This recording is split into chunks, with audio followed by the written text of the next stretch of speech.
TV5 మూర్తి గారు కొన్ని ఆసక్తికరమైనటువంటి వ్యాఖ్యలు చేశారండి. జగన్మోహన్ రెడ్డి గారికి ఒక రకమైనటువంటి ముడులు వేస్తున్నాడు ఆయన. ఎలాగా? జగన్ గారికి ఢిల్లీ నుంచి బంపర్ ఆఫర్ వచ్చిందంట. జగన్ గారికి ఎలా బంపర్ ఆఫర్? అసలు ఆఫర్ ఏంటి? మూర్తి గారు అలాగే సాంబా గారు ఇలాగ కొన్ని ఛానల్లో మాత్రమే ఎక్కువగా మాట్లాడుతున్నారు. కొన్ని ఛానల్లో ఏంటంటే ఢిల్లీ నుంచి జగన్ గారికి ఆఫర్. ఏంటి ఆఫరు? ఎందుకు వీళ్ళు తెగ పిసికేసుకుంటున్నారు చేతులు ఏంటి అనే దాని మీద మనం మాట్లాడబోతున్నాం. అలాగే మూర్తి గారు మాట్లాడింది కూడా మనం విందాం. వినే ముందు నాకు రిక్వెస్ట్ ఉందండి. అసలు నిజంగా జగన్ గారికి ఢిల్లీ నుంచి ఆఫర్ ఉందా? వీళ్ళు చెప్పే మాటలు నిజమా లేదా అబద్ధాలా? దీని గురించి మనం మాట్లాడబోతాం. మాట్లాడబోయే ముందు నాది రిక్వెస్ట్ ఉంది. కొత్తగా మన ఛానల్ చూస్తే పక్కాగా సబ్స్క్రైబ్ చేయండి.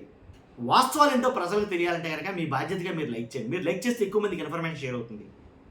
అంతేకాదు పక్కాగా సబ్స్క్రైబ్ చేయండి. విషయం ఏంటంటే కనుక టీవీ5 మూర్తి గారు మాట్లాడే మాటలు ఏంటో చూద్దాం. అసలు ఎందుకని జగన్మోహన్ రెడ్డి గారికి ఢిల్లీకి ముడి పెడుతున్నారు అని అంటే కనుక జగన్ గారు టీడీపీని విమర్శిస్తున్నారు, జనసేనని విమర్శిస్తున్నారు, కూటమిని విమర్శిస్తున్నారు. కానీ కూటమిలో 3 పార్టీలు ఉన్నాయి కదా, జనసేన, టీడీపీ, బీజేపీ. మరి బీజేపీని ఎందుకు విమర్శించడం లేదు ఈ విషయంలో? ఏదైతే డిఎస్సి కావచ్చు, ఇక ఇతర అంశాల మీద బీజేపీని ఎందుకు విమర్శించట్లేదంటే నేను దాని గురించి మాట్లాడను అని అన్నారు జగన్ గారు. దాని గురించి ఆయన మాట్లాడను అని అన్న కాడి నుంచి పిసుకోవడం మొదలెట్టారు చేతుల మేడం. కాబట్టి ఇప్పుడు ఏం మాట్లాడుతున్నారా మూర్తి గారు అంటే కనుక ఒకసారి చూడండి. సందర్భంగా మీడియాలో కొంతమంది ఒకరిద్దరు మాట్లాడుతూ సార్ కూటమి ప్రభుత్వం 2 ఏళ్ళు రాష్ట్రంలో మీరు విమర్శిస్తున్నారు, నరేంద్ర మోదీ కూడా కూటమి ప్రభుత్వం ఎన్డీఏ కూటమి, సో 2 ఏళ్ళు పూర్తయింది కదా, మళ్ళీ గెలిచి మూడోసారి 12 ఏళ్ళ పాలన, మరి ఎన్డీఏ ప్రభుత్వం మీద మీరు ఏమంటారు కేంద్రం ముందు అంటే నేను కేంద్రం గురించి మాట్లాడను, కొన్ని పరిమితులు ఉన్నాయి, నేను రాష్ట్రం నుంచే మాట్లాడతాను. ఎందుకు? ఎన్డీఏ కూటమిలో ఇక్కడున్న తెలుగుదేశం కూడా భాగస్వామి కదా, కేంద్రంలో మంత్రులు ఉన్నారు కదా, డాక్టర్ బెమ్మసాని చంద్రశేఖర్ ఉన్నారు, రామ్మోహన్ నాయుడు ఉన్నారు, గవర్నర్ గా అశోక్ గజపతిరాజు గారు ఉన్నారు గోవా. తెలుగుదేశం కీలక భాగస్వామి కదా.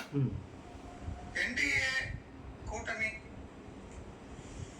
మోదీ గారు 12 ఏళ్ల పాలన మీద నిన్న తీర్మానం ప్రవేశపెట్టింది చంద్రబాబు నాయుడు గారు కదా, ఎన్డీఏ పాలన మీద ప్రశంసిస్తూ. కేంద్రంలో తిట్టరట, మన ధైర్యం లేదా? తిడితే ఏమవుతుంది? కేసుల గురించి భయమా? ఆల్రెడీ గత 10-15 రోజుల క్రితం ప్రొఫెసర్ గారు ఒకరు మాట్లాడిన దాన్ని పట్టుకుని వైసీపీ విపరీతంగా ప్రచారం చేశారు. అమిత్ షా గారు జగన్ గారికి అండకాస్తున్నారు, అండదండలుగా ఉన్నారు. ఇప్పుడు విందాం. ఇప్పుడు వీళ్ళ బాధ ఏంటి? ఈ ఛానళ్ళ వాళ్ళ బాధ ఏంటి? ఇప్పుడు జగన్ గారు బీజేపీని తిట్టడం లేదని బాధ, లేక జగన్ గారిని బీజేపీ సపోర్ట్ చేస్తుందనే బాధ? ఏం అర్థం కావట్లా. ఇంకోటి ఏంటి, ఆయన మాట్లాడిన మాటలకే ఇలా పిసుకుంటున్నటువంటి వ్యాఖ్యలకు సంబంధం ఏంటంటే, ఏదైతే బెంగాల్లో మమతా బెనర్జీ ఓడిపోవడానికి, అలాగే తమిళనాడులో స్టాలిన్ గారు ఓడిపోవడానికి కారణం మెయిన్ ఎస్ఐఆర్ ఏదైతే ఉందో దానివల్లే ఓడిపోయారు. అక్కడ ఓట్లు తగ్గాయి, ఇక్కడ ఓట్లు పెరిగాయి, అంతే తేడా. దొంగోట్లు అలాగే వీటి వల్ల ఆ 2 పార్టీలు అక్కడ ఓడిపోయాయి అనేది కనుక జగన్మోహన్ రెడ్డి గారు మాట్లాడడం జరిగింది. ఆ మాట్లాడిన నాటి నుంచి ఇదిగో ఇంకేంది చిలువలు పొలవలు చేసేసి దాని గురించి రకరకాలుగా అయితే మాట్లాడటం మొదలుపెట్టారు. పవన్ కళ్యాణ్ చెప్పినట్టుగా ప్రచారం చేశారు. మరి అదే నిజం అనుకుంటే ప్రజలు రిస్క్ కదా. ఈడీ దూకుడుగా వెళ్తున్నారు కదా, రేపు ఎల్లుండో నోటీసులు ఇస్తున్నారు కదా. ఎవరికి? అందుకని మీరు కేంద్రం వీళ్ళు మాట్లాడేది ఈడీ రేపు ఎల్లుండో నోటీసులు ఇస్తుందంట. ఎవరికి? జగన్ గారికి.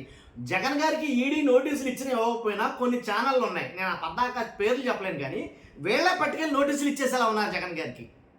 ఈడీ నోటీసులు రావడం ఆలస్యం అయితే కనుక వేళ పట్టుకెళ్ళి సెపరేట్గా నోటీసులు తయారు చేసుకుని ఇచ్చేసేటట్టున్నారు. అది మాట్లాడినారా? లేదు, మరొక పక్క ఎన్డీఏ తృణమూల కాంగ్రెస్ మమతా బెనర్జీకి సంబంధించిన ఎంపీల్లో చీలిక తెచ్చి క్రమక్రమంగా బిల్లులు పాస్ చేసుకోవడంలో కాంగ్రెస్ నుంచే వెళ్ళి ఆమె తృణమూల కూడా ఇంకొక మాట ఉంటుందండి మూర్తి గారు మాట్లాడే మాట. కాంగ్రెస్ పెద్దలు ప్రయత్నాలు చేస్తున్నారని ఢిల్లీలో వార్త.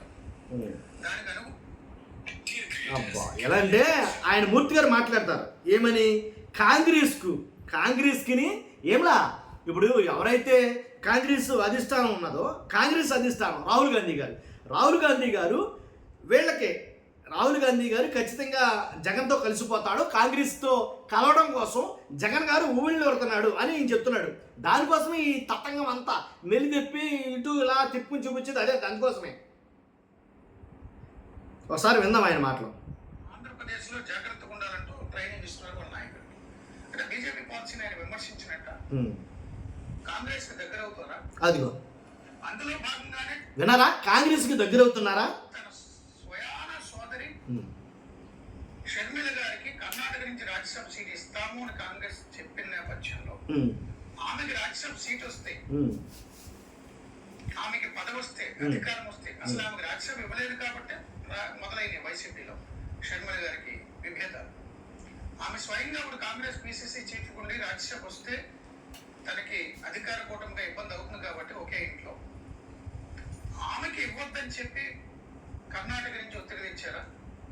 అందులో భాగంగా మీరే రెండు అలాంటప్పుడు అని అడిగారా? అసలు అంత సాహసం చేస్తారా జగన్ గారు? ఇప్పుడు నరేంద్ర మోదీని, అమిత్ షాని కాదని కాంగ్రెస్ తో జత కడితే ఉన్న కేసులన్నీ ఏమవుతాయి? ఏంలా వీళ్ళు ఊహించుకున్నారు, ఒక ఇమాజిన్లో ఉన్నారు వీళ్ళు.